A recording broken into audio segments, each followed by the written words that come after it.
ಇದು 10x10 size ಅಲ್ಲಿ ಇದೆ. ಮುಂದೆಗಡೆ ಜಾಸ್ತಿ ಇದೆ, ಬಟ್ ಈ ರೂಮು ನಾವ್ AC ರೂಮ್ ಆಗಿರೋದ್ರಿಂದ ಇದು 10x10 ಇದೆ.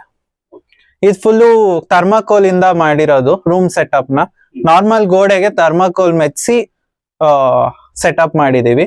ಅದಲ್ಲದೆ ಇದು AC ರೂಮು, ಇದು ಕಮರ್ಷಿಯಲ್ AC ಯೂಸ್ ಮಾಡಿ ಮಾಡ್ತಿರೋದು.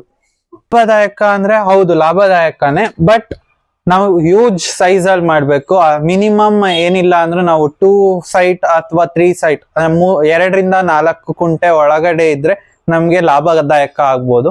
ಅದನ್ನ ಚಿಕ್ಕ ಸೈಜ್ ಅಲ್ಲಿ ಮಾಡಿದೀವಿ ಅಂದ್ರೆ ಇದಕ್ಕೆ ಆಲ್ಮೋಸ್ಟ್ ಒಂದು 100 kgs ವರ್ಗೂ ಇಡ್ಸುತ್ತೆ. ಇದ್ರೊಳಗಡೆ 100 kgs ಅಂದ್ರೆ ವರ್ತ್ ಇದೆ.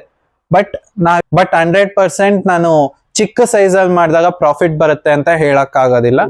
ಈಗ ನಿಮ್ಗೆ ಇಲ್ಲಿ ಅರೌಂಡ್ 4 lakh 4.5 lakh ವರ್ಗೂ ಖರ್ಚಾಗಿದೆ. ಇದ್ರಲ್ಲಿ ನನಗೆ ಪ್ರಾಫಿಟ್ ಇಲ್ಲಿವರೆಗೂ ಬಂದಿಲ್ಲ ನಿಜ ಹೇಳ್ಬೇಕು ಅಂದ್ರೆ. ಬಟ್ ಪ್ರಾಫಿಟ್ ಅಂತ ಎಲ್ಲ ಅಂದ್ರೂ ನನ್ ಹಾಕಿರೋ ಖರ್ಚು ರೊಟೇಷನ್ ಬರ್ತಾ ಇದೆ, ಸ್ವಲ್ಪ ಆಗಿ ಬರ್ತಾ ಇದೆ.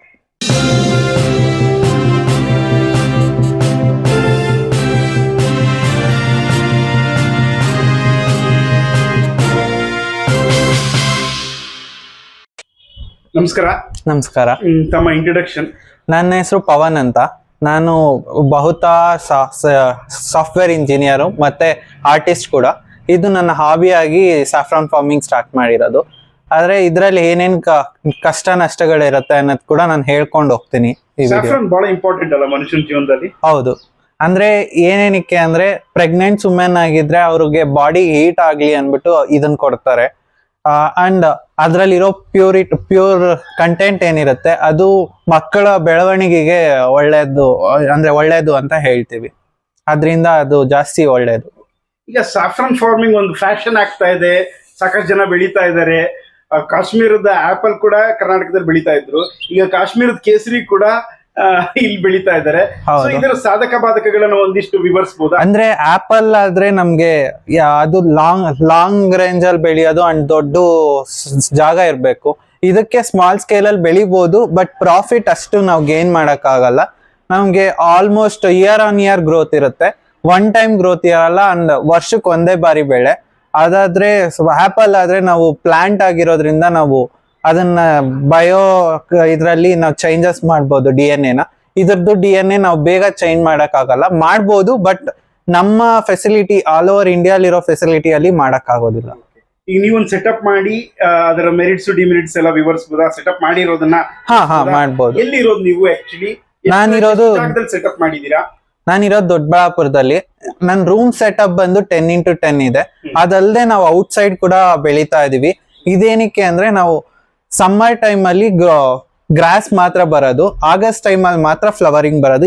ಇಯರ್ಲಿ ಒನ್ಸ್ ಬೆಳೆ ಆಗಿರೋದ್ರಿಂದ ನಾವು ಗ್ರಾಸಿಂಗ್ ಟೈಮ್ ಅಲ್ಲಿ ಔಟ್ ಸೈಡ್ ಇಟ್ರು ಬೆಳಿಬಹುದಾ ಇಲ್ವಾ ಅಂತ ಟ್ರಯಲ್ ಮಾಡ್ತಾ ಇದೀವಿ. ಅದ್ರಿಂದ ಇದು ಔಟ್ ಸೈಡ್ ಇಟ್ಟಿದೀವಿ. ಇನ್ಸೈಡ್ ಇರೋದು ನಾನು ತೋರಿಸ್ತೀನಿ, ಬನ್ನಿ. ಎಷ್ಟಿದೆ ಇದು? ಇದು 10x10 ಸೈಜ್ ಅಲ್ಲಿ ಇದೆ. ಮುಂದೆಗಡೆ ಜಾಸ್ತಿ ಇದೆ, ಬಟ್ ಈ ರೂಮು ನಾವ್ AC ರೂಮ್ ಆಗಿರೋದ್ರಿಂದ ಇದು 10x10 ಇದೆ. ಇದು ಫುಲ್ಲು ಥರ್ಮಾಕೋಲ್ ಇಂದ ಮಾಡಿರೋದು ರೂಮ್ ಸೆಟಪ್ ನ. ನಾರ್ಮಲ್ ಗೋಡೆಗೆ ಥರ್ಮಾಕೋಲ್ ಮೆಚ್ಚಿಸಿ ಸೆಟಪ್ ಮಾಡಿದೀವಿ. ಅದಲ್ಲದೆ ಇದು AC ರೂಮು, ಇದು ಕಮರ್ಷಿಯಲ್ AC ಯೂಸ್ ಮಾಡಿ ಮಾಡ್ತಿರೋದು. ಒಂದ್ ಸೆಟಪ್ ಮಾಡ್ಕೊಂಡು ಮಾಡ್ತಾ ಇದ್ದೀರಾ? ಹೌದು. ಸೊ ಇದು ಲಾಭದಾಯಕನ ಅಲ್ವಾ? ಇದ್ರದ್ದು ಸಾಧಕ ಬಾಧಕಗಳೇನು ಆಗಿದ್ರೆ? ಲಾಭದಾಯಕ ಅಂದ್ರೆ ಹೌದು ಲಾಭದಾಯಕನೇ, ಬಟ್ ನಾವು ಹ್ಯೂಜ್ ಸೈಜ್ ಅಲ್ಲಿ ಮಾಡ್ಬೇಕು. ಮಿನಿಮಮ್ ಏನಿಲ್ಲ ಅಂದ್ರೆ ನಾವು 2 ಸೈಟ್ ಅಥವಾ 3 ಸೈಟ್ 2ರಿಂದ 4 ಕುಂಟೆ ಒಳಗಡೆ ಇದ್ರೆ ನಮ್ಗೆ ಲಾಭದಾಯಕ ಆಗ್ಬೋದು. ಅದನ್ನ ಚಿಕ್ಕ ಸೈಜ್ ಅಲ್ಲಿ ಮಾಡಿದೀವಿ ಅಂದ್ರೆ ಇದಕ್ಕೆ ಆಲ್ಮೋಸ್ಟ್ ಒಂದು 100 kgs ವರ್ಗೂ ಇಡ್ಸುತ್ತೆ. ಇದ್ರೊಳಗಡೆ 100 kgs ಅಂದ್ರೆ ವರ್ತ್ ಇದೆ. ಬಟ್ ನಾವ್ ಯಾವಾಗ 100 kgs ಮಾಡಿದೀವಿ ಅದನ್ನ ನಾವ್ ಎಷ್ಟು ನೀಟಾಗಿ ನೋಡ್ಕೊಂತಾ ಇದೀವಿ, ಎಷ್ಟು AC ಮೈಂಟೈನ್ ಮಾಡ್ತಾ ಇದೀವಿ ಅನ್ನೋದ್ರ ಮೇಲ್ ಕೂಡ ನಮ್ಗೆ ಯೂಸ್ಫುಲ್ ಆಗುತ್ತೆ. ಇದ್ ನಾವು ಫುಲ್ಲು AC ಅಲ್ಲೇ ಬೆಳೆಯೋದ್ರಿಂದ ನಮಗ್ ಲಾಸ್ ಏನಾಗಿಲ್ಲ ಇಲ್ಲಿವರೆಗೂ. ಬಟ್ ಏನಾಗ್ತಿದೆ ಪ್ರಾಬ್ಲಮ್ ಅಂದ್ರೆ ಅಲ್ಲಿನ ಟೆಂಪರೇಚರು ಇಲ್ಲಿನ ಟೆಂಪರೇಚರ್ ಚೇಂಜಸ್ ಜಾಸ್ತಿ ಇರುತ್ತೆ. ಇವಾಗ ನಾವು ಗ್ರಾಸ್ ಬರ್ತಿರೋದ್ರಿಂದ ನಮ್ಗೆ ಲಾಸ್ ಏನಾಗೋದಿಲ್ಲ. ಇವಾಗ ಏನಾಗುತ್ತೆ ಅಂದ್ರೆ ಅಲ್ಲಿನ ಇನ್ಸೆಕ್ಟ್ಸ್ ಬೇರೆ ತರ ಇರುತ್ತೆ, ಇಲ್ಲಿನ ಇನ್ಸೆಕ್ಟ್ಸ್ ಬೇರೆ ತರ ಇರುತ್ತೆ, ಅಥವಾ ಫಂಗಸ್ ಆಗಿರ್ಬೋದು, ಗಾಳಿ ಬೇರೆ ತರ ಇರೋದ್ರಿಂದ ಇಲ್ಲಿನ ಗಾಳಿಗೆ ಇದು ಹೊಂದುತ್ತಾ ಇಲ್ವಾ ಅನ್ನೋದನ್ನ ನಾವು ಟ್ರಯಲ್ ಮಾಡ್ತಾ ಇದೀವಿ. ಬಟ್ 100% ನಾನು ಚಿಕ್ಕ ಸೈಜ್ ಅಲ್ಲಿ ಮಾಡಿದಾಗ ಪ್ರಾಫಿಟ್ ಬರುತ್ತೆ ಅಂತ ಹೇಳಕ್ ಆಗೋದಿಲ್ಲ. Okay. ಈಗ ನಿಮ್ಮ ಚಿಕ್ಕ ಸೈಜ್ ಇಂದು ಒಂದು ಲೆಕ್ಕಾಚಾರ ಹೇಳ್ಬೋದಾ? ನನಗೆ ಇಲ್ಲಿ ಅರೌಂಡ್ 4 lakh 4.5 lakh ವರೆಗೂ ಖರ್ಚಾಗಿದೆ. ಇದ್ರಲ್ಲಿ ನನಗೆ ಪ್ರಾಫಿಟ್ ಇಲ್ಲಿವರೆಗೂ ಬಂದಿಲ್ಲ ನಿಜ ಹೇಳ್ಬೇಕು ಅಂದ್ರೆ. ಬಟ್ ಪ್ರಾಫಿಟ್ ಅಂತ ಎಲ್ಲ ಅಂದ್ರೂ ನನ್ ಹಾಕಿರೋ ಖರ್ಚು ರೊಟೇಷನ್ ಬರ್ತಾ ಇದೆ, ಸ್ವಲ್ಪ ಸ್ವಲ್ಪ ಆಗಿ ಬರ್ತಾ ಇದೆ. ಹಾಗೆ ಬಟ್ ಇನ್ ಟೈಮ್ ಅಂದ್ರೆ ಪರ್ ಇಯರ್ ಇಷ್ಟೇ ಅಂತ ಹೇಳಲಿಕ್ಕೆ ಆಗಲ್ಲ. ಅದು ಹೇಳ್ಬೋದು. ಅಂದ್ರೆ ಇವಾಗ ನಾನು ಈ ಸೀಡ್ಸ್ ಖರ್ಚು ಮಾಡಿರೋದು ಅರೌಂಡ್ 1 lakh ಅಷ್ಟು ಖರ್ಚು ಮಾಡಿದೀನಿ. ನನ್ಗೆ ಆ 1 lakh ಅಲ್ಲಿ 60,000 ಬಂದಿದೆ. ಇನ್ ಮಿಕ್ಕಿದನ್ನ ನಾನು ಕವರ್ ಮಾಡ್ಬೇಕಾಗಿದೆ. ನೆಕ್ಸ್ಟ್ ಈ ವರ್ಷದಲ್ಲಿ ನನಗೆ ಅದು ಬರುತ್ತೆ. ನಿಮ್ಗೆ ಯಾಕೆ ಇಂಟ್ರೆಸ್ಟ್ ಬಂತಿದ್ದು? ಜಸ್ಟ್ ಎಲ್ಲಾರು ಫಾರ್ಮಿಂಗ್ ಮಾಡ್ತಾರೆ, ಬಟ್ ಅದು ಎಲ್ಲಾರು ಬೆಳೆಯೋ ತರ ಬೆಳೆಯೋದ್ ನಾನ್ ನೋಡಿದೀನಿ. ಬಟ್ ಹೊಸದಾಗಿ ಏನನ್ನ ಟ್ರಯಲ್ ಮಾಡ್ಬೇಕು, ಯಾವ್ದಾದ್ರು ಸ್ಪೆಷಲ್ ಆಗಿರ್ಬೇಕು ಅಂಡ್ ಯಾರು ಬೆಳ್ದಿಲ್ದಿರೋ ಅಂತ ಮೆಟೀರಿಯಲ್ಸ್ ಮೇಲೆ ನಾವು ಟೆಸ್ಟ್ ಮಾಡಿದಾಗ್ಲೇ ನಾವು ಏನ್ ಕಂಡುಹಿಡಿತಿದೀವಿ, ನಾವೇನ್ ಟ್ರಯಲ್ ಮಾಡ್ತಿದೀವಿ ಅನ್ನೋದು ನಮಗ್ ಗೊತ್ತಾಗುತ್ತೆ. ಅಂಡ್ ಅದ್ರಲ್ಲಿರೋ ಕಷ್ಟ, ಅಗ್ರಿಕಲ್ಚರ್ ಅಲ್ಲಿರೋ ಕಷ್ಟ ಗೊತ್ತಾಗುತ್ತೆ. ನಾರ್ಮಲ್ ಆಗಿ ಎಲ್ಲಾರು ಅವ್ರು ಬೆಳ್ದವ್ರೆ ಅಂತ ಬೆಳೆದ್ರೆ ಅದು ಅವ್ರು ಬೆಳ್ದಿರೋ ಐಡಿಯಾ ನಾವು ಕಾಪಿ ಮಾಡಿ ಬೆಳ್ದಂಗಿರುತ್ತೆ. ಇದಾದ್ರೆ ನಾವ್ ಅಲ್ಲಿನ ವೆದರ್ಗೂ ಇಲ್ಲಿನ ವೆದರ್ಗೂ ಟೆಂಪರೇಚರ್ ಡಿಫ್ರೆನ್ಸ್ ಇರುತ್ತೆ. ಅದರಿಂದ ನಾವ್ ಅದನ್ನ ಸೆಟ್ ಮಾಡೋದಾಗಿರ್ಬೋದು, ಅಲ್ಲಿನ ವೆದರ್ನ ಇಲ್ಲಿಗೆ ಸೆಟ್ ಮಾಡ್ದಿರ ನಾವು ಒಂದ್ ಸ್ವಲ್ಪ ಚೇಂಜಸ್ ಹೇಗ್ ಮಾಡ್ಬೋದು ಅನ್ನೋದನ್ನ ಟ್ರಯಲ್ ಮಾಡ್ದಂಗೂ ಇರುತ್ತೆ. ಅದರಿಂದ ಈ ತರ ಮಾಡ್ತೇವೆ. ಸೊ ಈಗ ನಾವ್ ಆಗ್ಲೇ ಮಾತಾಡ್ತಾ ಇದ್ವಿ ಇದರದ ಮೆರಿಟ್ಸ್ ಏನು, ಡಿಮೆರಿಟ್ಸ್ ಏನು ಅಂತ. ಮೇನ್ ಮೆರಿಟ್ಸ್ ಏನು, ಮೇನ್ ಡಿಮೆರಿಟ್ಸ್ ಏನು ಅಂತ ಹೇಳ್ಬೋದಾ? ಅದರಲ್ಲೂ ಕೂಡ ಈ 10x10 ಅಲ್ಲಿ ಮಾಡಿದ್ರು ಲಾಭ ಇದೆಯಾ? ಸೊ ಆ ತರದನ್ನ ಒಂದು ಕ್ಯಾಲ್ಕುಲೇಷನ್ ನಮ್ಮ ಯುವ ರೈತರಿಗೆ ಹೇಳ್ಬೋದಾ? ಮೆರಿಟ್ಸ್ ಏನು ಅಂದ್ರೆ, ನಮ್ಮ ರೂಮ್ ಟೆಂಪರೇಚರ್ ಅಂದ್ರೆ ಈ ಸೈಜ್ಗೆ ಏನಿದೆ ಇಲ್ಲಿ ನಮ್ಗೆ ಇಯರ್ ಆನ್ ಇಯರ್ ನಮ್ಗೆ ಡಬಲ್ ಆಗ್ತಾ ಹೋಗುತ್ತೆ. ಅರೌಂಡ್ ನಮ್ಗೆ ಇವಾಗ 20,000 ಪ್ರಾಫಿಟ್ ಬಂದಿದೆ ಅಂದ್ರೆ ಹಾಕಿರೋ ದುಡ್ಡು ಬಿಟ್ಟು 20,000 ಬರ್ತಾ ಇದೆ ಅಂದ್ರೆ ನೆಕ್ಸ್ಟ್ ಇಯರ್ ನಮ್ಗೆ ಅದೊಂದು 30,000 ಇಲ್ಲ ಅಂದ್ರೆ 35,000 ವರೆಗೂ ಬರುತ್ತೆ ಇಯರ್ಗೆ. ಇದನ್ನ ಬಹಳ ಒತ್ತಿ ಹೇಳ್ಬೇಕು. ಹೌದು, ತಿಂಗಳಿಗಲ್ಲ, ಇದು ಇಯರ್ಗೆ. ಯಾಕೆ ಅಂದ್ರೆ ಇದು ಆಗಸ್ಟ್ ಸೆಪ್ಟೆಂಬರ್ ಇಲ್ಲ ಅಂದ್ರೆ ನವೆಂಬರ್ ಮಧ್ಯ ಬರೋ ಬೆಳೆ. ಅಂಡ್ ಅದು 1 month ಅಷ್ಟೇ ನಾವು ಕೆಲಸ ಮಾಡೋದು. ಅದ್ ಮಿಕ್ಕಿದ್ದೆಲ್ಲ ನಾವು ಇದೇ ತರ ರೂಮ್ ಇವಾಗ ಹೇಗೆ ಓಪನ್ ಮಾಡಿಟ್ಟಿದೀವೋ ಅದೇ ತರ ಇರುತ್ತೆ. ಅದರಿಂದ ಇದ್ರಲ್ಲಿ ಏನು ಅಷ್ಟು ಕೆಲಸ ಇರಲ್ಲ. ಮತ್ತೆ ಏನು ಸಾಫ್ಟ್ವೇರ್ ಇಂಜಿನಿಯರ್ ಆಗಿರೋದ್ರಿಂದ ನಾನು ಆ ಕೆಲಸ ಬಿಟ್ಟು ಈ ಕೆಲಸ ಮಾಡೋ ಅಂತದ್ದೇನು ಇರೋದಿಲ್ಲ. ಒಂದ್ 15 ನಿಮಿಷ ಸ್ಪೆಂಡ್ ಮಾಡಿದ್ರೆ ಫುಲ್ ಎಲ್ಲ ವರ್ಕ್ ಮುಗಿದು ನಾನು ತಿರ್ಗಾ ಕೆಲ್ಸಕ್ಕೆ ಹೋಗ್ಬೋದು. ಆ ತರ ಇರೋದ್ರಿಂದ ಇದು ಕೆಲ್ಸ ಕಡಿಮೆ, ಲಾಭ ಇರೋದಿಲ್ಲ, ಅಷ್ಟು ಲಾಭ ಇರೋದಿಲ್ಲ. ಬಟ್ ನಾವ್ ಹಾಕಿರೋ ದುಡ್ಡು ರೊಟೇಷನ್ ಅಲ್ಲಿ ಇರುತ್ತೆ. ಪರ್ ಇಯರ್ ಎಷ್ಟು ಬರ್ತಾ ಇದೆ? ನನ್ಗೀಗ ಅರೌಂಡ್ ಈ ಇಯರ್ ನನಗೆ 35,000 ಪ್ರಾಫಿಟ್ ಬಂದಿದೆ. ಎಷ್ಟು ಇನ್ವೆಸ್ಟ್ಮೆಂಟ್ಗೆ? ಅಂದ್ರೆ ನಾನು ಓವರ್ ಆಲ್ 2 years ಇನ್ವೆಸ್ಟ್ಮೆಂಟ್ ಆಗಿರೋದ್ರಿಂದ 4,30,000 ಅದು ರೂಮ್ ಸೆಟಪ್ ಮಾತ್ರ. ಈ 10x10 ಗೆ ಒಂದು ಏನೇನ್ ಸೆಟಪ್ ಅಂದ್ರೆ ಎಷ್ಟು ಖರ್ಚು ಮಾಡಿದ್ರಿ ಅಂತ ಹೇಳ್ಬೋದಾ? ಬನ್ನಿ ನೋಡಿಸ್ತಾ ಹೇಳ್ಕೊಂಡು ಹೋಗ್ತೀನಿ. ಇದು AC ಏನಿದೆ ನಾನು ಫುಲ್ ಹೊಸ ತರ್ಸಿದೀನಿ. ಅದರಿಂದ ಇದು 1,20,000 ಸಮಥಿಂಗ್ ಆಗಿದೆ. ಈ ಸ್ಟ್ಯಾಂಡ್ ಆಗಿರ್ಬೋದು, ರ್ಯಾಕ್ಸ್ ಆಗಿರ್ಬೋದು, ರ್ಯಾಕ್ಸ್ ನಾನು ಫುಲ್ ಎಲ್ಲ ಹೊಸ ತರ್ಸಿದೀನಿ. ಯಾಕೆ ಅನ್ನೋದು ಒಂದೇ ರೀಸನ್. ಬೇರೆ ಕಡೆ ಏನ್ ಮಾಡ್ತಾರೆ, ಎಲ್ಲಾ ಯಾವ್ದೋ ಸೆಕೆಂಡ್ಸ್ ತಗೊಂಡ್ ಬರ್ತೀವಿ, ಆದ್ರೆ ಅದು ಏನ್ ಕ್ವಾಲಿಟಿ ಇರುತ್ತೆ ಅನ್ನೋದು ನನಗ್ ಗೊತ್ತಿರಲ್ಲ. ಅಂಡ್ ಇಲ್ಲಿ ನನ್ನ ಏರಿಯಾ ಅಲ್ಲಿ ಯಾವ್ದು ಸೆಕೆಂಡ್ಸ್ ಕ್ವಾಲಿಟಿ ಇರ್ಲಿಲ್ಲ. ಅದರಿಂದ ಹೊಸಾದೇ ಚೆಕ್ ಮಾಡಿದೆ. ಸೆಕೆಂಡ್ಸ್ ಏನ್ ರೇಟ್ ಕೊಡ್ತಾ ಇದಾರೋ ಅದೇ ರೇಟ್ ಅಲ್ಲೇ ಹೊಸಾದ್ ಕೊಡ್ತಾ ಇದ್ರು. ಅಂಡ್ ಮ್ಯಾನುಫ್ಯಾಕ್ಚರ್ ಇಂದಾನೇ ನಾನು ತರಿಸ್ತೀನಿ. ನಂದೇ ಆದಂತ GST ನಂಬರ್ ಎಲ್ಲ ಇದೆ. ಅದರಿಂದ ನಾನು ಮ್ಯಾನುಫ್ಯಾಕ್ಚರ್ ಇಂದ ತರಿಸಿದ್ರಿಂದ ಇದು ಜಿಂಕ್ ಕೋಟೆಡ್, ನಾರ್ಮಲ್ ಸ್ಟ್ಯಾಂಡ್ ಗಳಿಗಿನ್ನ ಡಿಫ್ರೆಂಟ್ ಆಗಿರುತ್ತೆ. ಅಂದ್ರೆ ವಾಟರ್ ಪ್ರೂಫ್ ಕೋಟೆಡ್ ಆಗಿರುತ್ತೆ. ಅದರಿಂದ ನನಗೆ ಯಾವ್ದೇ ಕಿಲ್ ಬಿಡಿಯೋದಾಗಿರ್ಬೋದು ಅದೇನು ಇರೋದಿಲ್ಲ. ಅದರಿಂದ ಈ ಸ್ಟ್ಯಾಂಡ್ ರ್ಯಾಕ್ ಯೂಸ್ ಮಾಡಿದೀನಿ. ಅಂಡ್ ಟ್ರೇಗಳು ನನ್ಗೆ ಅರೌಂಡ್ 130-120 ಹಂಗ್ ಬಿದ್ದಿದೆ. ಇದು ನಾನು ಇಲ್ಲೇ ಲೋಕಲ್ ಅಲ್ಲಿ ತಗೊಂಡಿರೋದು, ಅದರಿಂದ ರೇಟ್ ಜಾಸ್ತಿ ಬಿದ್ದಿರ್ಬೋದು. ಅದ್ ಬಿಟ್ಟು ಇನ್ನೂ ಒಂದು ನಾನು ಜುಗಾಡ್ ಮಾಡಿರೋದೇನು ಅಂದ್ರೆ, ಇದು ಹ್ಯೂಮಿಡಿಟಿ ಮಷಿನ್ ಏನಿದೆ ಇದು ರೆಡಿಮೇಡ್ ಮಷೀನ್. ಅದನ್ನೇ ನಾನು ಜುಗಾಡ್ ಮಾಡ್ಕೊಂಡು ಇಟ್ಕೊಂಡಿದೀನಿ. ಅಂದ್ರೆ ಇಲ್ಲಿ ಇದು ನೋಡ್ಬೋದು, ಹೆಡ್ಸ್ ಇದೆ, 6 ಹೆಡ್ಸ್ ಇದೆ. ಒಂದ್ ನಿಮಿಷ, ಈ ತರ ಇರುತ್ತೆ. ಇದನ್ನ ನಾನು ನೀರೊಳಕ್ ಇಟ್ರೆ ಹ್ಯುಮಿಡಿಟಿ ವಾಟರ್ನ ಹೊಗೆ ತರ ಕ್ರಿಯೇಟ್ ಮಾಡುತ್ತೆ. ನೀವ್ ಅದನ್ನ ನಾನು ಟ್ರೇ ಅಲ್ಲಿ ಹಾಕೊಂಡು ನಾನೇ ಫ್ಯಾನ್ ಇಟ್ಟು ರನ್ ಮಾಡ್ತೀನಿ. ಅದ್ರಿಂದ ಅದೊಂಚೂರು ಕಡಿಮೆ ಆಗುತ್ತೆ. ಅದು ನಾರ್ಮಲ್ ಆಗಿ ನಾವು ಅದೇ ಹೆಡ್ ನ ರೆಡಿಮೇಡ್ ತಗೊಬೇಕು ಅಂದ್ರೆ 20,000 to 25,000 ಆಗುತ್ತೆ. ಇದನ್ನ ನಾನು ನಾರ್ಮಲ್ ಆಗಿ ಮ್ಯಾನ್ಯುಯಲ್ ಪ್ರೊಸೆಸ್ ಅಲ್ಲಿ ರೆಡಿ ಮಾಡ್ಕೊಂಡಿರೋದ್ರಿಂದ ಇದು ನನಗೆ ಒಂದು 7,000 ಒಳಗಡೆ ಎಲ್ಲ ಸೆಟಪ್ ಆಗಿದೆ. ಅದ್ ಬಿಟ್ಟು ಡಿಹ್ಯೂಮಿಡಿಫೈಯರ್ ಏನಕ್ಕೆ ಯೂಸ್ ಮಾಡ್ತೀವಿ ಅಂದ್ರೆ ಹ್ಯುಮಿಡಿಟಿ ಜಾಸ್ತಿ ಆಗೋಗಿರುತ್ತೆ ಒಂದೊಂದ್ಸರಿ. ನಾವು ಮಿಸ್ ಆಗಿ ಏನಾನ AC ಆಫ್ ಮಾಡ್ಬಿಟ್ಟು ಹ್ಯುಮಿಡಿಟಿ ರೈಸ್ ಮಾಡಿದೀವಿ ಅಂದ್ರೆ ಅದು ಕ್ಯಾಲ್ಕುಲೇಟ್ ಮಾಡಿ ಅದಷ್ಟಕ್ಕೆ ಅದೇ ಡಿಹ್ಯೂಮಿಡಿಫೈ ಮಾಡ್ಕೊಂಡು ಬರ್ತಾ ಇರುತ್ತೆ. So okay, over all setup ಗೆ ಎಷ್ಟಾಯ್ತು?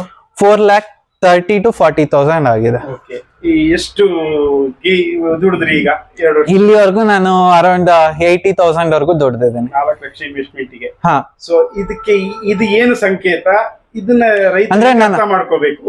ನಾನು ಸೀಡ್ಸ್ ಹಾಕಿರೋ ದುಡ್ಡು ನನಗೆ ವಾಪಸ್ ಬಂದಿದೆ. ಅದು ಬಿಟ್ಟು ನಾವು ಬೇರೆ ಏನೇನಕ್ಕ ಇನ್ವೆಸ್ಟ್ ಮಾಡಿರೋದು ಲೈಕ್ ಟ್ರೇಗೆ ಸ್ಟ್ಯಾಂಡ್ಗೆ ಎಲ್ಲ ಯೂಸ್ ಮಾಡಿರೋದು ಇನ್ನ ಅದು ಇನ್ವೆಸ್ಟ್ಮೆಂಟ್ ರಿಟರ್ನ್ ಆಗಿಲ್ಲ. ಅದ್ ಬರುತ್ತೆ, ನಿಧಾನಕ್ಕೆ ಬರುತ್ತೆ. ಯಾಕೆ ರೇಟ್ ಖರ್ಚು ಜಾಸ್ತಿ ಆಗಿದೆ ಇಲ್ಲಿ ಪ್ರಾಫಿಟ್ ಬಂದಿಲ್ಲ ಅಂದ್ರೆ ರೂಮ್ ಸೈಜ್ ಚಿಕ್ಕದು. ಅದೇ ನಾವು ಲಾರ್ಜ್ ಸೈಜ್ ಅಲ್ಲಿ ಹಾಕಿದಾಗ ರೂಮ್ ಸೈಜ್ ದೊಡ್ಡದಾದಾಗ ಅದಕ್ಕೆ ಆದಂತ ಕಾಸ್ಟಿಂಗ್ ಆಗತ್ತೆ. ಸೊ ಇದನ್ನ ರೈತರು ಅಥವಾ ಯುವ ರೈತರು ಹೆಂಗ್ ಅರ್ಥ ಮಾಡ್ಕೋಬೇಕು? ಇದನ್ನ ಬೆಳಿಬೇಕಾ ಬೆಳಿಬಾರ್ದಾ? ಈ ಸಣ್ಣ ಪ್ರಮಾಣದಲ್ಲಿ ಬೆಳಿಬೇಕಾ ದೊಡ್ಡ ಪ್ರಮಾಣದಲ್ಲಿ ಬೆಳಿಬೇಕಾ? ದೊಡ್ಡ ಪ್ರಮಾಣದಲ್ಲಿ ಬೆಳಿಬಹುದು. ಯಾವಾಗ ಅಂದ್ರೆ ಅವರು ನೀಟಾಗಿ ಫಸ್ಟ್ ಇದು ನಾನು ಟೆಸ್ಟಿಂಗ್ ಪ್ರೊಸೆಸ್ ಅಲ್ಲಿ ಇದೀನಿ. ಯಾವಾಗ ನನ್ಗೆ ಪ್ರಾಫಿಟ್ ಬರುತ್ತೆ, ನನ್ ಕರೆಕ್ಟ್ ಆಗಿ ಮಾಡ್ಬೋದು ಅನ್ಸುತ್ತೋ ಅವಾಗ ದೊಡ್ಡ ಪ್ರಮಾಣದಲ್ಲಿ ಬೆಳಿಬಹುದು. ಇವಾಗ ನನ್ಗೆ ಆಲ್ರೆಡಿ 100% ಬೆಳಿಬಹುದು ಅಂತ ಬಂದಿದೆ. ಬಟ್ ಏನು ಅಂದ್ರೆ ನಾನು ರೆಂಟಲ್ ಹೋಗ್ಬಾರ್ದು, ಓನ್ ಸ್ಪೇಸ್ ಇರ್ಬೇಕು ಅಂಡ್ ಯಾವುದೇ ಕರೆಂಟ್ದಕ್ಕೆ ಅಂತವಕ್ಕೆಲ್ಲ ಇನ್ವೆಸ್ಟ್ಮೆಂಟ್ ಜಾಸ್ತಿ ಆಗ್ಬಾರ್ದು. ಅದರಿಂದ ನಾನು ವೆಯ್ಟ್ ಮಾಡಿ ನೀಟಾಗಿ ಸೆಟಪ್ ಮಾಡಿ ಬೆಳೆಯೋಣ ಅಂತ ನಾನು ವೆಯ್ಟ್ ಮಾಡ್ತೀನಿ. ಯಾಕೆ ರೆಂಟಲ್ ಅಲ್ಲಿ ಹೋಗ್ಬಾರ್ದು ಅಂತ ಹೇಳ್ತೀನಿ. ರೆಂಟಲ್ ಅಲ್ಲಿ ಹೋದಾಗ ಆ ಬಾಡಿಗೆ ಕಟ್ಬೇಕಾಗತ್ತೆ ಅಂಡ್ ಎಲೆಕ್ಟ್ರಿಕ್ ಹೋದಾಗ ಮಿನಿಮಮ್ ನಮ್ಗೆ AC ರನ್ ಮಾಡೋದ್ರಿಂದ ಅರೌಂಡ್ 30 to 40 ಅಂದ್ರೆ ಇಯರ್ ಆನ್ ಇಯರ್ ನಮ್ಗೆ ಅದ್ರದ್ದೇ ಒಂದು ಖರ್ಚು ಅನ್ನೋದು ಬರುತ್ತೆ. ಇವಾಗ ನಮ್ಗೆ ಅರೌಂಡ್ 12,000 ವರೆಗೂ ಎಲೆಕ್ಟ್ರಿಕ್ ಬಿಲ್ ಬಂದಿದೆ ಲಾಸ್ಟ್ ಇಯರ್. ಅದರಿಂದ ನೆಕ್ಸ್ಟ್ ಬರೋವಾಗ ನಾನು ಸೋಲಾರ್ ಹಾಕ್ಸಿದ್ರೆ ಎಲೆಕ್ಟ್ರಿಕ್ ಬಿಲ್ ಕಡಿಮೆ ಆಗುತ್ತೆ. ಅದನ್ನ ಕಡಿಮೆ ಮಾಡೋದಾಗಿರ್ಬೋದು ಎಲ್ಲ ನಾನು ಸೆಟ್ ಮಾಡ್ಕೊಂಡು ಸ್ಟಾರ್ಟ್ ಮಾಡಿದ್ರೆ ವರ್ತ್ ಇರುತ್ತೆ ಅಂತ ನಾನು ವೆಯ್ಟ್ ಮಾಡ್ತಾ ಇದೀನಿ. ಸೊ ಆಮೇಲೆ ಇದು ತಿಂಗಳಿಗೆ ಬರಲ್ಲ. ಹೌದು, ತಿಂಗಳಿಗೆ ಬರಲ್ಲ. ಗಮನದಲ್ಲಿ ಇಟ್ಕೋಬೇಕು. ಹೌದು, ಅದಕ್ಕೆ ಸೆಕೆಂಡ್ ಇನ್ಕಮ್ ಆಗಿ ಮೈಕ್ರೋ ಗ್ರೀನ್ಸ್ ಬೆಳಿಬಹುದು ಅಥವಾ ಮಶ್ರೂಮ್ ಬೆಳಿಬಹುದು. ಅಂಡ್ ಇವಾಗಿನ ಏನು ಸ್ಪೀಡ್ ಆಗಿ ಫಾಸ್ಟ್ ಆಗಿ ಬೆಳೆಯೋದು ಏನೇನಿರುತ್ತೆ ಅದನ್ನ ಲೋ ಬಡ್ಜೆಟ್ ಲೋ ವಾಟರಿಂಗ್ ಅಲ್ಲಿ ಏನೇನ್ ಬೆಳಿಬಹುದು ಅಂತ ಚೆಕ್ ಮಾಡ್ಕೊಂಡು ನಾವು ರಿಸರ್ಚ್ ಮಾಡ್ಕೊಂಡು ಹೊಸ ಬೆಳೆಯೋದ್ ಸ್ಟಾರ್ಟ್ ಮಾಡ್ತಾ ಇದ್ದೀವಿ. ನಾವು ಸ್ಯಾಫ್ರನ್ ಬೆಳಿತೀವಿ ಅಂದ್ರೆ ತಿಂಗಳಿಗಂತೂ ಬರಲ್ಲ. ಹೌದು, ನಾನು ಹೇಳ್ತಿರೋ ಕಾಸ್ಟಿಂಗ್ ಎಲ್ಲ ಏನಿದೆ ಅದು ಓಕೆ. ಬಟ್ ಇದರಿಂದ ಪ್ರಾಫಿಟ್ ಇದೆಯಾ ಅಥವಾ ಲಾಸ್ ಏನೇನಿದೆ ಅಂದ್ರೆ ಇದು ಇಯರ್ಲಿ ಒನ್ಸ್ ಬೆಳೆಯೋದ್ರಿಂದ ಪ್ರಾಫಿಟ್ ಅನ್ನೋದನ್ನ ನಾವು ನೋಡೋ ಆಗಿಲ್ಲ. ಅಂದ್ರೆ ಪ್ರಾಫಿಟ್ ಇದೆ ಲಾರ್ಜ್ ಸ್ಕೇಲ್ ಅಲ್ಲಿ ಮಾಡಿದಾಗ ಅಂಡ್ ಸ್ಮಾಲ್ ಸ್ಕೇಲ್ ಅಲ್ಲಿ ಮಾಡಿದಾಗ ಯೋಚನೆ ಮಾಡೋದಕ್ಕಿಂತ ಅದ್ರ ಇಂದ ಹೇಗ್ ಬೆಳಿಬಹುದು, ಯಾವ ತರ ಕಲಿಬಹುದು ಅನ್ನೋದ್ರ ಮೇನ್ ಥೀಮ್ ಆಗಿರ್ಬೇಕು. ಅದನ್ನ ನಾನು ಎಷ್ಟು ಪ್ರಾಫಿಟ್ ಮಾಡ್ತೀನಿ ಇಯರ್ ಆನ್ ಇಯರ್ ಅನ್ನೋದು ಕಷ್ಟ ಇದೆ. ಯಾಕೆ ಅಂದ್ರೆ ಸಾಫ್ರಾನ್ ಬೆಳೆಯೋದು ಅಷ್ಟು ಈಸಿ ಇಲ್ಲ. ಆ ಟೆಂಪರೇಚರ್ ಸೆಟ್ ಮಾಡೋದಾಗಿರ್ಬೋದು ಅದನ್ನೆಲ್ಲ ಮ್ಯಾನೇಜ್ ಮಾಡ್ತಾ ಬರ್ಬೇಕಾಗತ್ತೆ. ಅದರಿಂದ ಅದನ್ನ ಯೋಚನೆ ಮಾಡಿ ಏನೇನ್ ಮಾಡ್ಬೇಕು, ಯಾವ ತರ ಸೆಟಪ್ ರೆಡಿ ಮಾಡ್ಬೇಕು ಅನ್ನೋದನ್ನ ಎಲ್ಲ ಕಲ್ತ್ಕೊಂಡಾದ್ಮೇಲೆ ಒಂದ್ 3 or 4 years ಆದ್ಮೇಲೆ ಲಾರ್ಜ್ ಸ್ಕೇಲ್ ಅಲ್ಲಿ ನಾವು ಸೆಟಪ್ ಮಾಡಿದ್ರೆ ಅದರಿಂದ ಪ್ರಾಫಿಟ್ ಒನ್ ಟೈಮ್ ಪ್ರಾಫಿಟ್ ಬರೋದಕ್ಕೆ ಸ್ಟಾರ್ಟ್ ಆಗುತ್ತೆ. ಬಟ್ ಇಯರ್ಲಿ ಒನ್ಸ್ ಅಷ್ಟೇ ಪ್ರಾಫಿಟ್ ಬರೋದು. ಅದರಿಂದ ಯೋಚನೆ ಮಾಡಿ ಸ್ಟಾರ್ಟ್ ಮಾಡಿ. ಅಂಡ್ ಇನ್ನೊಂದೇನು ಅಂದ್ರೆ ಇದೊಂದೇ ಇನ್ಕಮ್ ಆಗಿ ಸ್ಟಾರ್ಟ್ ಮಾಡಬೇಡಿ. ಬೇರೆ ಇನ್ನ ಒಂದ್ 3-4 ಅದ್ರೊಳಗೆ ಅದೇ ರೂಮ್ ಅಲ್ಲಿ ಏನೇನ್ ಬೆಳಿಬಹುದು ಅಂತ ರಿಸರ್ಚ್ ಮಾಡಿ ಅದಾದ ನಂತರ ಸ್ಟಾರ್ಟ್ ಮಾಡಿ. ಅದರಿಂದ ನಿಮ್ಗೆ ವರ್ತ್ ಇರುತ್ತೆ. ವ್ಯಾಲ್ಯೂ ಇದೆ, ಕೇಸರಿಗೆ ವ್ಯಾಲ್ಯೂ ಇದೆ. ಕೇಸರಿಗೆ ಎಷ್ಟು ವ್ಯಾಲ್ಯೂ ಇದೆ ಅಂದ್ರೆ 1:100 ವರೆಗೂ ಪ್ರಾಫಿಟ್ ಇರುತ್ತೆ. ಅಂದ್ರೆ ಇವಾಗ ನೀವು 10,000 ರೂಪಾಯಿ ಹಾಕಿದೀರಾ ಅಂದ್ರೆ ನಿಮ್ಗೆ 1,00,000 ರೂಪಾಯಿವರೆಗೂ ಬರೋ ಲಾಭ ಇದೆ. ಆದ್ರೆ ಇವಾಗಿನ ಟೈಮ್ಗೆ ಅದು ಲಾಭ ಇಲ್ದಿರ್ಬೋದು. ನೆಕ್ಸ್ಟ್ ನಮ್ಗೆ ಯಾರು ಬೆಳಿತಿಲ್ಲ ಆದ್ರಿಂದ ನಮಗ್ ಪ್ರಾಫಿಟ್ ಇದೆ. ನೆಕ್ಸ್ಟ್ ಬರೋವಾಗ ಜನ ಜಾಸ್ತಿ ಆಗ್ತಾರೆ. ಆದ್ರೆ ಇವಾಗ ನಮ್ಗೆ 100 tons ಬೇಕು ಆಲ್ ಓವರ್ ವರ್ಲ್ಡ್ಗೆ. ಬಟ್ ನಮ್ಗೆ ಬೆಳೀತಾ ಇರೋದು 2-3 ಟನ್ ಅಷ್ಟೇ. ಅದರಿಂದ ನಮಗ್ ಲಾಭ ಜಾಸ್ತಿ ಇದೆ. ಸೊ ಆದ್ರೆ ಇಟ್ಸ್ ಟೇಕ್ ಎ ಟೈಮ್. ಹೌದು, ಟೈಮ್ ಟೇಕಿಂಗ್ ಪ್ರಾಡಕ್ಟ್ ಇದು. ಇಯರ್ ಟು ಇಯರ್ ಜಾಸ್ತಿ ಆಗ್ತಾ ಹೋಗುತ್ತಾ? ಹೌದು, ಇಯರ್ ಟು ಇಯರ್ ಜಾಸ್ತಿ. ಸೆಟಪ್ ಮಾಡಿದ್ರೆ ಹೌದು ಆಗುತ್ತೆ. ಯಾವ ತರ ಅಂದ್ರೆ ಸೀಡ್ಸ್ ಒನ್ ಟೈಮ್ ನಾವ್ ತರ್ಸಾದ್ಮೇಲೆ ಅದನ್ನ ಮತ್ತೆ ಮತ್ತೆ ವರ್ಷ ತರಂಗೇನಿರಲ್ಲ. ಅದೇ ಸೀಡ್ಸ್ ನಾವ್ ಮಣ್ಣಲ್ಲಿ ಇಟ್ಟಾಗ ಡಬಲ್ ಆಗ್ತಾ ಇರುತ್ತೆ. ಆ ಡಬಲ್ ಆಗಿರೋದ್ರಿಂದ ಸಾಫ್ರಾನ್ ಬರುತ್ತಲ್ಲ, ಆ ಗ್ರೋತ್ ಇರೋದ್ರಿಂದ ಡಬಲ್ ಆಗ್ತಾ ನಮ್ಗೆ ಲಾರ್ಜ್ ಸ್ಕೇಲ್ ಅಲ್ಲೂ ಆಗುತ್ತೆ, ಆ ಸೀಡ್ಸ್ ಇನ್ಕ್ರೀಸ್ ಆಗುತ್ತೆ ಅಂಡ್ ಸಾಫ್ರಾನು ಜಾಸ್ತಿ ಬೆಳೆಯೋದಾಗುತ್ತೆ. ಸೊ ಒಂದು ತೆಂಗು ಆಗ್ಲಿ ಅಡಿಕೆ ಆಗ್ಲಿ ಹಾಕಿದಾಗ ಅದರದ್ದು ಇಳುವರಿ ನೀವು ತೆಂಗು ಬೇಕಲ್ವಾ? ನೀವು ತೆಂಗು ಅಂತ ಹೇಳಿದಕ್ಕೆ ನಾನು ಹೇಳ್ತೀನಿ, ತೆಂಗು ಹಾಕಿದಾಗ ನಮಗ್ 3 ವರ್ಷ ಅಥವಾ 5 ವರ್ಷ ಬೆಳೆ ಬರೋದಿಲ್ಲ. ಅದು ಲಾಂಗ್ ಪ್ರೋಸೆಸ್ ಆಗುತ್ತೆ. ಅದೇ ತರ ಇದನ್ನು ನಮ್ಗೆ ಒನ್ ಟೈಮ್ ಇನ್ವೆಸ್ಟ್ ಮಾಡಿದೀವಿ ಅಂತ ನಮ್ಗೆ ಅದೇ ವರ್ಷ ಲಾಭ ಬರೋದಿಲ್ಲ. ಒಂದು ಪ್ರೋಸೆಸ್ ಅಲ್ಲಿ ಹೋಗುತ್ತೆ, ಸ್ಟೆಪ್ ಬೈ ಸ್ಟೆಪ್ ಪ್ರೋಸೆಸ್ ಅಲ್ಲಿ. ಈ ಏನು ಅಂದ್ರೆ ನಮ್ಗೆ ಫಸ್ಟ್ ವರ್ಷ ನಮ್ಗೆ ಮಿನಿಮಮ್ ಒಂದು 10,000 20,000 ಆದ್ರೂ ಬರುತ್ತೆ. ಹಾಕಿರೋ ಎಲೆಕ್ಟ್ರಿಕ್ ಬಿಲ್ ಆಗಿರ್ಬೋದು ಅವೆಲ್ಲ ಬರುತ್ತೆ. ನೆಕ್ಸ್ಟ್ ವರ್ಷ ಕೂಡ ಡಬಲ್ ಆಗ್ತಾ ಹೋಗೋದ್ರಿಂದ ನಿಮ್ಗೆ ಯೂಸ್ ಇದೆ. ಸೊ ಹಾಗೆ ಬಟ್ ಕಾದ್ರೆ ಇದಕ್ಕೆ ವ್ಯಾಲ್ಯೂ ಜಾಸ್ತಿ ಇದೆ. ಅಂದ್ರೆ ಇವಾಗ ಬೆಳೆದ್ರೆ ಏನ್ ಪ್ರಾಬ್ಲಮ್ ಏನು ಅನ್ನೋದಂದ್ರೆ ವೆದರ್ ನಾವ್ ಸೆಟ್ ಮಾಡೋದನ್ನ ಇವಾಗ ಕಲಿತಾ ಇರ್ತೀವಿ, ಅದರಿಂದ ನಮ್ಗೆ ಕಷ್ಟ ಅನ್ಸುತ್ತೆ. ಆದ್ರೆ ಇನ್ನೊಂದ್ ಏನು ಪ್ರಾಫಿಟ್ ಏನು ಅಂದ್ರೆ ಯಾರು ಬೆಳೆಯೋರು ಇರೋದಿಲ್ಲ. ನಾವೇ ಹೇಳ್ಕೊಡೋದಾಗಿರ್ಬೋದು, ಎಲ್ಲ ನಾವೇ ಹೇಳ್ಕೊಡೋದ್ರಿಂದ ಅವ್ರಿಗೆ ನೆಕ್ಸ್ಟ್ ದೊಡ್ಡ ಲಾರ್ಜ್ ಸ್ಕೇಲ್ ಅಲ್ಲಿ ಯಾರಾದ್ರೂ ಬೆಳಿತೀವಿ ಅಂತ ಹೇಳಿದಾಗ ನಾವೇ ಸೆಟಪ್ ಮಾಡೋದಾಗಿರ್ಬೋದು ಅಥವಾ ನಾವೇ ಹೆಲ್ಪ್ ಮಾಡೋದಾಗಿರ್ಬೋದು, ಹೇಗ್ ಸೆಟಪ್ ಮಾಡ್ಬೇಕು ಅನ್ನೋದು ಟ್ರೈನ್ ಮಾಡೋದಕ್ಕೆ ನಾವೇ ಹೋಗ್ಬೇಕಾಗತ್ತೆ. ಕಾಶ್ಮೀರಿಂದ ಕರ್ದವ್ರಿಗೆ ಸಹ ಅವ್ರಿಗೂ ಗೊತ್ತಿರಲ್ಲ ಹೇಗ್ ಸೆಟಪ್ ಮಾಡ್ಬೇಕು ಅನ್ನೋದು ಈ ವೆದರ್ಗೆ. ನಮ್ಗಾದ್ರೆ ಅದು ಸೆಟಪ್ ಮಾಡೋ ಐಡಿಯಾ ಇರುತ್ತೆ, ಅದರಿಂದ ಅದ್ರಲ್ಲಿ ನಾವು ಪ್ರಾಫಿಟ್ ಗೇನ್ ಮಾಡ್ಬೋದು. ಸೊ ಇನ್ನೊಂದು ಮೇನ್ ಅಂದ್ರೆ ಇದನ್ನ ಎಂಪ್ಲಾಯ್ಸ್ ನಂಬ್ಕೊಂಡು ಇರ್ಬೇಕಾಗಿಲ್ಲ. ಹೌದು, ಎಂಪ್ಲಾಯ್ಸ್ ಬೇಕಾಗಿರೋದಿಲ್ಲ, ಬೇಕಾಗಿರುತ್ತೆ. ಅದು ಯಾವಾಗ ಅಂದ್ರೆ ಫ್ಲವರಿಂಗ್ ಟೈಮ್ ಅಲ್ಲಿ ನಾವು ಫ್ಲವರ್ ಪಿಕ್ ಮಾಡಕ್ ಆಗಿರ್ಬೋದು, ಅಂತವಕ್ಕೆ 1 or 2 days ಬೇಕಾಗತ್ತೆ, ರೆಗ್ಯುಲರ್ ಆಗಿ ಬೇಕಾಗಿರೋದು. ಸೊ ಹಾಗಾಗಿ ಒಂದ್ಸರಿ ಸೆಟಪ್ ಮಾಡ್ಕೊಂಡು ಈ ತರ ಮಾಡಬಹುದು. ಬಟ್ ಕಾಯುವಂತ ಅಂದ್ರೆ ನಾವು ಕಾಯುವಂತ ಪೇಷನ್ಸ್ ನಾವು ಪರ್ ಡೇ 15 minutes ವರ್ಕ್ ಮಾಡ್ತಾ ಇದೀವಿ ಅಂದ್ರೆ ಅದು ಏನು ಕೆಲಸ ಅನ್ನೋದೇನಿಲ್ಲ. ನಾವು ಇನ್ಸ್ಟಾಗ್ರಾಮ್ ಸ್ಕ್ರೋಲ್ ಮಾಡೋದ್ರಲ್ಲೇ 1 hour 2 hours ಸ್ಪೆಂಡ್ ಮಾಡ್ತೀವಿ. ಇದ್ರಲ್ಲಿ 15 minutes ಸ್ಪೆಂಡ್ ಮಾಡೋದು ನಮ್ಗೇನು ಅಷ್ಟು ಪ್ರಾಬ್ಲಮ್ ಅನ್ಸಲ್ಲ. ಇದನ್ನ ಹೆಂಗೆ ಕಲಿಬಹುದು? ಈಗ ತಾವು ಕೂಡ ಎಕ್ಸ್ಪೆರಿಮೆಂಟ್ ಮಾಡಿದೀರಾ, ನೀವೆಲ್ಲದು ಕಲ್ತ್ರ? ಈಗ ಯುವ ರೈತರು ಅಥವಾ ಯಾರಾದ್ರೂ ಬೆಳಿಬೇಕು ಅಂತ ಬಂದ್ರೆ ಅವ್ರು ನಿಮ್ಮನ್ನ ಸಂಪರ್ಕಿಸಬಹುದಾ? ಹೇಗೆ? 100% ನಾನು 1,200 ಒಳಗಡೆನೆ ಫೀಸ್ ಚಾರ್ಜ್ ಮಾಡ್ತಾ ಇದ್ದೀನಿ. ಫುಲ್ ಏನೇನು ಸ್ಟೆಪ್ ಸ್ಟಾರ್ಟಿಂಗ್ ಇಂದ ಎಂಡಿಂಗ್ ವರ್ಗು ಏನೇನ್ ಪ್ರೊಸೆಸ್ ಇರುತ್ತೆ ಅನ್ನೋದು ಕೂಡ ನಾನೊಂದು ಡಾಕ್ಯುಮೆಂಟ್ ಮಾಡಿ ಸೆಟ್ ಮಾಡಿ ಇಟ್ಟಿದ್ದೀನಿ. ನಿಮ್ಗೆ ಅದನ್ನು ಕೂಡ ನಾನು ಪ್ರೊವೈಡ್ ಮಾಡ್ತೀನಿ, ಡಿಸ್ಕ್ರಿಪ್ಷನ್ ಅಲ್ಲಿ ಹಾಕ್ಬೋದು. ಅಂಡ್ ಅವ್ರು ಆಫ್ಲೈನ್ ಕ್ಲಾಸಸ್ ಆಗಿ ಬರ್ತಾರೆ ಅಂದ್ರೆ ನಾನು ಅದಕ್ಕೂ ಹೆಲ್ಪ್ ಮಾಡ್ತೀನಿ. ಇಂಡಿವಿಜುವಲ್ ಇದೆ, ಗ್ರೂಪ್ ಅಲ್ಲೂ ಇದೆ. ಆದಷ್ಟು ಇಂಡಿವಿಜುವಲ್ ಅಲ್ಲೇ ನಾನ್ ಕೇಳ್ತಾ ಇದ್ದೀನಿ. ಕಾಸ್ಟಿಂಗ್ ಸೇಮ್ ಇರುತ್ತೆ, ಇಂಡಿವಿಜುವಲ್ ಆಗಿರ್ಬೋದು ಗ್ರೂಪ್ ಆಗಿರ್ಬೋದು, ಬಟ್ ಹೇಳ್ಕೊಡೋದ್ ಸೇಮ್ ಇರುತ್ತೆ. ಅದರಿಂದ ಯೋಚನೆ ಮಾಡಿ ಬನ್ನಿ. ಅಂಡ್ ಇನ್ನೊಂದೇನು ಅಂದ್ರೆ ಆನ್ಲೈನ್ ಕೋರ್ಸಸ್ ಇದೆಯಾ ಅಂತ ಕೇಳ್ತಿರ್ತಾರೆ ಒಂದಷ್ಟು ಜನ. ಆನ್ಲೈನ್ ಅಲ್ಲಿ ಏನ್ ಹೇಳ್ಕೊಡ್ತೀವೋ ಅದೇ ನೋಟ್ಸ್ ಅಲ್ಲೂ ಇರುತ್ತೆ. ಅದೇನ್ ನೀವು ಆಫ್ಲೈನ್ ಅಲ್ಲಿ ಬಂದ್ರೆ ರಿಯಲ್ ಟೈಮ್ ಅಲ್ಲಿ ಅದೇನೇನಿದೆ, ಏನೇನ್ ಸೆಟಪ್ ಏನೇನ್ ಖರ್ಚು ಮಾಡಿದೀವಿ ಅದನ್ನೆಲ್ಲ ನೀವು ನೋಡ್ಬೋದು. ಅದರಿಂದ ನಿಮ್ಗೆ ಯೂಸ್ಫುಲ್ ಆಗಿರುತ್ತೆ. ಆಫ್ಲೈನ್ ಬರೋದು ಒಳ್ಳೇದು. ಸೊ ನೀವೇ ಟ್ರೈನಿಂಗ್ ಕೊಡ್ತೀರಾ? ಹೌದು. ನೀವೆಲ್ಲಿ ಟ್ರೈನಿಂಗ್ ಕಲ್ತ್ರಿ? ನಾನು ನಾನು ಎಲ್ಲೆಲ್ಲಿ ಏನೇನು ಕ್ವಾಲಿಟಿ ಎಲ್ಲ ಟೆಸ್ಟ್ ಮಾಡಿದೆ. ಇದು A grade ಸೀಡ್ಸ್ ಇರೋದ್ರಿಂದ ಕ್ವಾಲಿಟಿ ಫ್ಲವರಿಂಗ್ ಚೆನ್ನಾಗಿ ಬರ್ತಾ ಇದೆ. ಅದೇ ಬೇರೆಯವ್ರದ್ದೆಲ್ಲ ಆದ್ರೆ ಇಲ್ಲಿ ಮೋಸ ಹೋಗಿ ಅಲ್ಲಿಂದ ಮೋಸ ಹೋಗೋದು ಜಾಸ್ತಿ ಇರುತ್ತೆ. B grade C grade quality seeds ಬರುತ್ತೆ. ಅದನ್ನ ನೋಡಿ ತರಬೇಕು. ಮಿನಿಮಮ್ 8 ಇಂದ 15 grams ಇರೋವು ಚೆನ್ನಾಗಿರೋವು. ಅಂಡ್ ಅದ್ರಲ್ಲೂ ಕ್ವಾಲಿಟಿ ಇರುತ್ತೆ. ಸೀಡ್ಸ್ ಪ್ರೆಸ್ ಮಾಡಿದಾಗ ಗಟ್ಟಿ ಇರಬೇಕು. ಆನಿಯನ್ ಎಷ್ಟು ಗಟ್ಟಿ ಇರುತ್ತೋ ಅದೇ ತರ ಗಟ್ಟಿ ಇರುತ್ತೆ. ಅದು A grade. ಸ್ವಲ್ಪ ಮೆತ್ತು ಇದೆ ಅಂದ್ರೂ ಅದು ಕ್ವಾಲಿಟಿ ಕಡಿಮೆ ಇದೆ ಅಂತ ಅದನ್ನ ನೋಡಿ ತಗೊಬೇಕಾಗತ್ತೆ. ಅಂಡ್ ಒಂದೊಂದು C grade ಇದ್ರೂನು ಗಡ್ಡೆ ಗಟ್ಟಿ ಇರುತ್ತೆ, ಕ್ವಾಲಿಟಿ ಕಡಿಮೆ ಇರುತ್ತೆ, ಸಾಫ್ರಾನ್ ಬರೋ ಕ್ವಾಲಿಟಿ. ಸೊ ಹಾಗಾಗಿ ಒಟ್ಟಾರೆ ನಮ್ಮ ಯುವ ರೈತರಿಗೆ ಏನ್ ಹೇಳಕ್ ಇಷ್ಟಪಡ್ತೀರಾ? ಕೇಸರಿ ಬೆಳೆಯುವಂಥದ್ದು ಲಾಭದಾಯಕನ ಅಲ್ವಾ ಅನ್ನೋದು ಇನ್ನೂ ಕೂಡ ಬಹಳಷ್ಟು ಜನ ಚರ್ಚೆಯಲ್ಲಿ ತೊಡಗಿರ್ತಾರೆ ಅಂತ ಅವ್ರಿಗೆಲ್ಲ ಏನ್ ಹೇಳ್ತೀರಾ? ಒಂದು ಯೋಚನೆ ಮಾಡಿ ಸ್ಟಾರ್ಟ್ ಮಾಡಿ. ಇನ್ನ ಒಂದು ಸ್ಟಾರ್ಟ್ ಮಾಡಕ್ಕೂ ಮುಂಚೆ ಅದರಿಂದ ಪ್ರಾಫಿಟ್ ಅನ್ನೋದು ನೋಡ್ಬೇಡಿ. ಅದರಿಂದ ನೀವು ಕಲಿಯೋದೇನಿದೆ ಮತ್ತೆ ಅದರಿಂದ ಹೊಸದಾಗಿ ಏನ್ ಕಂಡಿಡಿತಿದ್ದೀರಾ, ಲೈಕ್ ಆ ಏರಿಯಾ ಅಲ್ಲಿ ಏನ್ ಸ್ಪೆಷಲ್ ಆಗಿ ಬೆಳೀತಾ ಇದ್ದೀರಾ ಅನ್ನೋದು ಒಂದಾಗಿರುತ್ತೆ.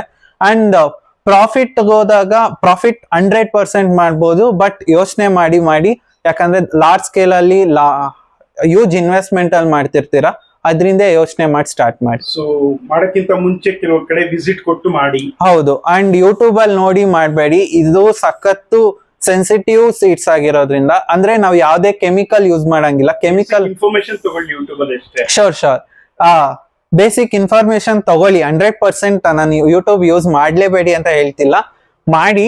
ಬಟ್ ಒಂದೊಂದು ಪಾಯಿಂಟ್ ಅಲ್ಲಿ ನಾವು ಕೂಡ ತಪ್ಪು ಹೇಳ್ತೀವಿ, ಅವ್ರು ಕೂಡ ತಪ್ಪು ಹೇಳ್ತಾರೆ. ನೀವು ರಿಸರ್ಚ್ ಮಾಡಿದಾಗ್ಲೇ ನಿಮಗ್ ಗೊತ್ತಾಗೋದು. ಅಂಡ್ ವಿಸಿಟ್ ಮಾಡ್ಲೇಬೇಕು. ನನ್ನ ಐಡಿಯಾ ನಾನ್ ಶೇರ್ ಮಾಡ್ತೀನಿ, ಇನ್ನ ಒಂದಷ್ಟು ಬೆಳೆಯೋ ಕಾಂಟ್ಯಾಕ್ಟ್ಸ್ ಕೂಡ ಕೊಡ್ತೀನಿ. ಅವ್ರುಗಳು ಏನೇನ್ ಕಷ್ಟಪಟ್ಟಿದ್ದಾರೆ ಅನ್ನೋದ್ ಕೂಡ ಅವ್ರು ಕೂಡ ಹೇಳ್ತಾರೆ. ಮೇನ್ ಡಿಮೆರಿಟ್ಸ್ ಏನು? ಡಿಮೆರಿಟ್ಸ್ ಬಂದು ಈ ಸೀಡ್ಸ್ ಬೆಳೆಯೋ ಟೈಮ್ ಅಲ್ಲಿ ನಾವು ನೀರ್ ಜಾಸ್ತಿ ಹಾಕೋದಾಗಿರ್ಬೋದು, ಅಥವಾ ಏರ್ ಫ್ಲೋ ಆಗ್ದಿರಾ ಬ್ಯಾಕ್ಟೀರಿಯಾ ಫಂಗಸ್ ಬರೋದಾಗಿರ್ಬೋದು, ಆ ತರ ಆಗತ್ತೆ. ಅದಲ್ದೆ ಒಬ್ಬೊಬ್ರು ಬಾಡಿಗೆ ಮನೇಲಿ ಬೆಳೀತಾ ಇರ್ತಾರೆ. ಬಾಡಿಗೆ ಕಟ್ಟೋದಲ್ದೆ ಎಲೆಕ್ಟ್ರಿಕ್ ಬಿಲ್ಲು ಅದು ಎಲ್ಲ ಖರ್ಚಿಂದ ಲಾಸ್ ಆಗೋದ್ ಜಾಸ್ತಿ ಇರುತ್ತೆ. ಈ ತರದೊಂದಿಷ್ಟು ಡಿಮೆರಿಟ್ಸ್. ಹೌದು, ಡಿಮೆರಿಟ್ಸ್ ಕಡಿಮೆ, ಬಟ್ ಇದರಲ್ಲಿ ನೋಡ್ಕೊಳೋದು ಹೇಗೆ ಅನ್ನೋದ್ರ ಮೇಲೆ, ಅವರು ಹೇಗ್ ಚೆನ್ನಾಗಿ ನೋಡ್ಕೊಂತಾರೆ ಅನ್ನೋದ್ರ ಮೇಲೆ ಇರುತ್ತೆ. ಮಗು ನೋಡ್ಕೊಂಡಂಗ್ ನೋಡ್ಕೋಬೇಕು. ಇದನ್ನ ಕೆಮಿಕಲ್ಸ್ ಏನು ಯೂಸ್ ಮಾಡಂಗಿಲ್ಲ. ಯಾಕೆ ಅನ್ನೋದೊಂದು ಹೇಳ್ತೀನಿ. ಇದು ಇನ್ಸೆಕ್ಟ್ಸ್ ಆಗಿರ್ಬೋದು, ಏನು ಬರಲ್ಲ. 99% ಬಂದಿದಾವೆ ಅಂದ್ರೆ ನಾವು ಕೆಮಿಕಲ್ಸ್ ಯೂಸ್ ಮಾಡ್ಬಿಡ್ತೀವಿ. ಕೆಮಿಕಲ್ಸ್ ಯೂಸ್ ಮಾಡಿದ್ರೆ ಸುಟ್ಟೋಗ್ತವೆ ಗಡ್ಡೆಗಳು. ಅಂದ್ರೆ ಇದು ಹೀಟ್ ಜಾಸ್ತಿ ಆದಷ್ಟು ಸುಟ್ಟೋಗುತ್ತೆ ಇವೆಲ್ಲ. ನಾರ್ಮಲ್ ಆಗಿ ಎಲ್ಲಾ ಗಿಡಗಳಿಗೆ ಪಂಚಗವ್ಯ ಸುಮ್ಮನೆ ಹಾಕಿದ್ರೆ ಬೆಳೆ ಚೆನ್ನಾಗ್ ಬರುತ್ತೆ ಅಂತಾರೆ. ಇದಕ್ ಪಂಚಗವ್ಯ ಜಾಸ್ತಿ ಹಾಕಿದ್ರೆ ಸುಟ್ಟೋಗುತ್ತೆ. ಆ ಪಂಚಗವ್ಯನೇ ಸುಡ್ತಾ ಇದೆ ಅಂದ್ರೆ ಕೆಮಿಕಲ್ಸ್ ಹಾಕಿದ್ರೆ ಇನ್ನ ಬೇಗ ಸುಡುತ್ತೆ ಇವೆಲ್ಲ. ಅದ್ರಿಂದ ಆದಷ್ಟು ಯೋಚನೆ ಮಾಡಿ ಹಾಕ್ಬೇಕಾಗತ್ತೆ ಕೆಮಿಕಲ್ಸ್. ಸೊ ಒಬ್ಬರ ಸಜೆಷನ್ ತಗೊಂಡ್ ಬೆಳೆಯೋದು ಒಳ್ಳೇದಾಗತ್ತೆ. ಧನ್ಯವಾದಗಳು. ಇದರ ಕೇಸರಿ ಕೃಷಿ ಬಗ್ಗೆ ವಿಸ್ತೃತವಾಗಿ ಮಾಹಿತಿಯನ್ನ ನೀಡಿದ್ದೀರಾ. Thank you.